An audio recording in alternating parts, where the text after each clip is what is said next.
Let's get started with our first news. Jon Jones responds to backlash from fans and critics after his recent comments caused quite a stir online. Jon took the time to clear up what he said earlier this month about Islam, following a clip that went viral across social media. In that clip, Jon appeared to downplay Islam's experience, which naturally aggravated many of Islam's passionate fans. In the short clip, Jon could be heard saying, "Fight 3 fights, you know what I'm saying."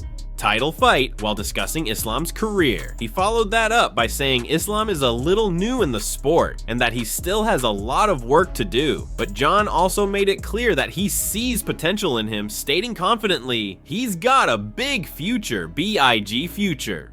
Despite the praise, Jon also cast some doubt on how long Islam will stay in the game, saying, "I don't think it'll be a long career, not very long." He even mentioned how Russia continues to produce high-level talent at an incredible rate, seemingly suggesting that Islam isn't an exception, but a product of a larger system. Jon went on to reflect on what it means to be at the top. He explained that once you're a champion, the pressure intensifies. He said, "The longer you're on top, the more time your opponents get to study your footage. People fixate on fighting you instead of the next opponent." He emphasized how being a long reigning champion becomes more and more difficult, adding, "It gets harder and harder. You're getting older, and they're yelling at you." He even admitted that sometimes the pressure gets so intense he finds himself thinking, "Why are you even talking?" A moment that shows just how mentally taxing the sport can be when you're the one with the target on your back. Later, in an interview with Red Corner MMA, Jon directly addressed the backlash. He said, "I feel like the comment I made upset a lot of people, a lot of Islam's fans. But really, what I was trying to do was translate for Nate to the Russians." He explained that Nate speaks in a very laid-back style and uses a lot of American slang. For non-American audiences, especially those not familiar with that way of speaking, it could be confusing. Jon said, "I was just trying to help explain what Diaz was, saying in a clearer way." Jon then added a key clarification, stating, "At the same time, me saying that Islam is an uppy and coming fighter, when it's coming from me, I can say that." He insisted there was no disrespect behind his words. It was simply his veteran perspective on the sport and its rising stars. He also took the time to address an Instagram comment accusing him of ruining his own legacy. Jon didn't hesitate to respond. He said, "Jon Jones, youngest champion in UFC history, most dominant, longest reigning, made millions, left the sport on his own terms, flipped fight money into real business success, became a great father, inspired people all over the world. Yeah, what a terrible legacy." His response made it clear. He's proud of what he's accomplished and won't let critics rewrite his story. Now let's move on to the second news of the day. Garry is back at it again, this time taunting his potential rival, Jack Della Maddalena. The Irish welterweight posted a cheeky and sarcastic video on Instagram earlier today, and it's already making waves across the MMA community. In the video, Ian is seen inside a comic book shop in England. But this wasn't just any casual shopping trip. Ian had a very specific agenda. He held up an action figure of Jack Della Maddalena, proudly displaying it for the camera. With a wide grin and a clearly mocking tone, he said, "JDM action figures on sale now." He continued the roast by adding, "I'm in a comic book shop here in England, and I am shocked. Never in my life have I seen the UFC move an action figure as fast as they have Jack Della Maddalena." He didn't stop there. He leaned even harder into the sarcasm, adding, "Mate, I am so proud of you. Look at that, world champ, and you've got your own action figure. Good on you, pal. Very proud of you. Good job." The tone was dripping with mock admiration, and fans were quick to pick up on it. It's clear that Ian was taking shots at Jack, not just about the action figure, but perhaps even about the UFC's marketing push and fan hype around him. This playful yet pointed jab comes at a time when tension between Ian and Jack has been steadily building. Both men are rising contenders in the welterweight division, and many fans have been hoping to see them face off in the octagon. So far, nothing is officially booked between them, but this video adds fuel to the fire, and the call out was anything but subtle. Garry has never been shy when it comes to promoting himself or ruffling feathers. Known for his confidence, and some would say cockiness, he often toes the line between hype and disrespect. This video is another classic example of Ian using humor to get under the skin of potential opponents. Whether it's through press conferences, interviews, or social media posts, Ian understands how to keep his name in the conversation. And that's exactly what this video is doing. As for Jack Della Maddalena, he hasn't responded yet, but given his cool and and composed personality, fans are curious to see whether he claps back or chooses to ignore the jab altogether. Some believe Jack will let his fighting do the talking, while others are hoping for a verbal comeback. One thing's for sure, Ian's latest stunt has reignited fan interest in a potential showdown between these two. It's the kind of rivalry the UFC loves. Two young, talented fighters with contrasting personalities and growing fan bases. Will this Instagram jab lead to an actual fight? Only time will tell. But for now, Ian Garry just made sure everyone is talking about him and about Jack. Moving on to another big update, Armen Serukian opens up about what it was like training with Demetrius Mighty Mouse Johnson, and the lightweight contender had nothing but high praise for the former UFC flyweight champion. In a recent interview, Armen was asked about his experience training with DJ, and he didn't hesitate to express how impressed he was. "It was good," Armen said with a smile. "First time training with him." Just those few words were enough to show that it left a serious impact. When asked what makes Mighty Mouse so special, Armen paused for a moment, then said simply, "He's so smart, really." That one sentence says a lot, coming from someone as skilled as Armen Serukian, a fighter known for his wrestling, relentless pace, and sharp technique inside the octagon. Armen explained further that DJ's style is completely different from most fighters, especially the bigger guys. He pointed out that Demetrius competes at 125 pounds, and that allows him to do things that simply don't happen as easily in the heavier weight classes. "He's a 125 fighter," Armen said, "and he does things we're never going to do because he's so explosive. He can go to the clinch and grab you fast." That speed and fluidity impressed Armen. He noted how things work differently when you're up at 155 or 170 pounds, saying, "If you're a 155 or 170 fighter and you go to the clinch, one punch can end it. With heavyweights, one punch changes the whole thing." In contrast, DJ's lighter frame and insane athleticism allow for a style that is constantly shifting, always evolving. "He's well-rounded," Armen continued. "He always changes levels, doesn't stay in one position too long, goes from striking to wrestling, back and forth." That dynamic style stood out to Armen as something fighters at any level or weight class could learn from. One moment in particular stuck with Armen, a piece of advice from Mighty Mouse that he says he'll never forget. "I had a couple of questions," Armen said, "and he told me, don't waste energy here, let him punch, then go again."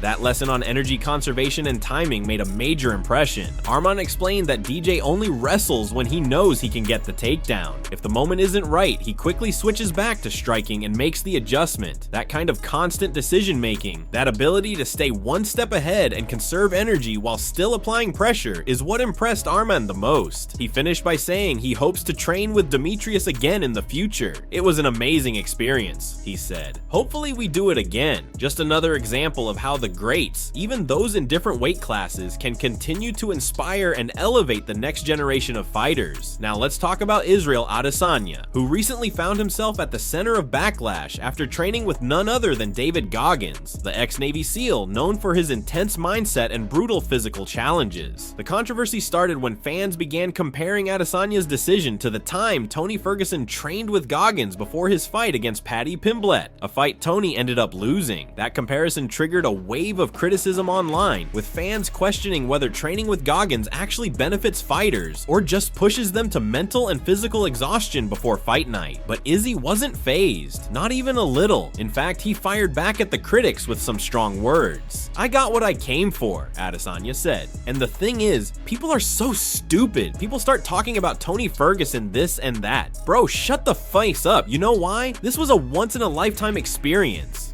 Izzy made it clear he didn't link up with David Goggins expecting to magically become unbeatable overnight. He didn't expect it to give him some secret advantage for his next fight. That wasn't the point. He explained that training with Goggins wasn't about winning a fight. It was about learning, about pushing limits, about going deep into the mind of a man who thrives in discomfort and never stops moving forward. "I wanted to see how he does it," Izzy said. "Psycho. I wanted to feel it, and I did. I felt it. I saw it." And then he shared something even more telling. Adesanya said he recently rewatched the footage of that brutal training session, but he wasn't focused on himself. Not at all. "I wasn't watching me," he said. "I was watching him, seeing how he kept the pace, looking for any moment where he might break, but he didn't." Izzy shook his head in admiration as he said it. "He just kept on pushing. He's a beast, bro. Like actual." The admiration in Adesanya's voice was obvious. He wasn't just praising Goggins for being tough. He was talking about a deeper kind of strength strength, mental resilience, relentless drive, the type of mindset that's not just about running ultra marathons or doing 1,000 push-ups, but about being unbreakable when it counts. So while some fans may be laughing or drawing comparisons to Tony Ferguson, Israel Adesanya is walking away from that experience with something intangible, something more powerful than physical conditioning. He didn't go to Goggins to prep for a single fight. He went there to absorb a mentality, and according to Izzy, it was worth every second. Moving on, let's talk about Tom Aspenol, who recently shared his thoughts on something every fighter and fan has witnessed inside the octagon: fighters gassing out. It's a topic that sparks debate every time a high-level athlete runs out of steam midway through a bout. During a recent interview, Tom used Michael Chandler as a key example. Chandler, known for his explosive fighting style and aggressive pace, recently faced Paddy Pimblett, and according to Tom, he looked visibly tired early in the fight, but Aspinall was quick to shut down the idea that Chandler lacked conditioning. It's not that he's unfit, Aspinall said. In fact, he's extremely fit, well-conditioned, probably one of the fittest guys on the UFC roster. So what's the problem then? For Aspinall, it's not a matter of cardio, it's a matter of efficiency and fight IQ. He broke it down in simple terms. Someone like Michael Chandler, someone very explosive, they need to know when to go and when to not go. You can't sprint for 5 minutes straight. If you do, obviously you're going to get tired. And that's the key takeaway. It's not about who can run the most miles or hit the most pads in training camp. It's about managing energy in real time, inside the pressure cooker of the octagon, where every second counts and every wrong move drains the gas tank faster. Tom continued, emphasizing that UFC fighters are some of the fittest athletes in the world. Their conditioning, their strength, their speed, everything is elite, but the octagon is a unique environment. Adrenaline, nerves, intensity, and the mental strain all play a role, and if a fighter doesn't have the tactical awareness to manage those elements, even the most ripped athlete can look exhausted after round 1. It's all about timing, Aspinall said, knowing when to explode, when to breathe, when to reset, and when to conserve. That's where experience and fight IQ come in. He pointed out that younger fighters or those who rely heavily on explosiveness often struggle with this. They come in hot, looking to finish early, and if that plan doesn't work, they fade. In contrast, more seasoned fighters, especially those who've learned how to pace themselves, often perform better as the fight goes on. They don't waste energy on unnecessary movements or wild strikes. They maximize efficiency, and that's what keeps them dangerous in later rounds. So while some fans might criticize Chandler or others for gassing out, Tom Aspinall wants people to look deeper. It's not always a matter of fitness. It's about strategy, patience, and knowing how to manage chaos inside the cage. And that's what separates good fighters from great ones. And now, one of the biggest stories making headlines across the MMA world, Jon Jones and Nate Diaz were reportedly involved in a massive altercation overseas. This incident has taken over social media and is generating a ton of buzz, especially among fight fans. It all started when a post on X, formerly known as Twitter, claimed something wild. I've just seen about 80 Russian MMA fighters jump Nate Diaz and his team in Thailand. That alone had people raising eyebrows. But it didn't stop there. The same post also claimed that Jake Shields, longtime friend and training partner of Nate, was kicked in the head multiple times during the scuffle. As soon as that went viral, Jake Shields himself responded. His reply? Simple and badass. It didn't faze me though. That's Jake for you. No drama, just straight up toughness. But things got even more real when Jake posted actual footage of the altercation to his Instagram. And yes, it's intense. In the video, you can clearly see the chaos unfold. Right at the start, Shields gets kicked in the head. No camera tricks, no angles. It's raw and unfiltered. Then things explode. Nate Diaz charges into the scene, swinging punches, throwing hands with someone in the crowd. You can see he's right in the thick of it, doing what he does best, not backing down from anyone. The brawl breaks out completely, and for a few seconds, it's just pure mayhem. But here's where it gets interesting. While Nate and his crew are going at it, Jon Jones, yes, the former light heavyweight and current heavyweight champ, is seen trying to break it up. Instead of diving into the fight, Jon is actually trying to calm the situation, stepping between people and attempting to pull guys apart. This all reportedly happened during filming for ALF Reality, a new MMA-based reality show that has brought a bunch of high-level fighters together in Thailand for training, challenges, and yes, plenty of drama. Later on, Jake Shields went live on his YouTube channel and broke down the entire situation. He provided a full timeline of events, what led up to the brawl, who was involved, and even gave some behind-the-scenes info that fans didn't get from the short clips. If you're interested in the full story from Jake's perspective, make sure to check that out. The link is in the description. This is definitely not your average fight week headline. When you've got names like Jon Jones, Nate Diaz, and Jake Shields all caught up in a full-blown international brawl, it's bound to go viral. Stop. Don't go anywhere. We've got 14 more stories coming your way, and trust me, you do not want to miss what's next.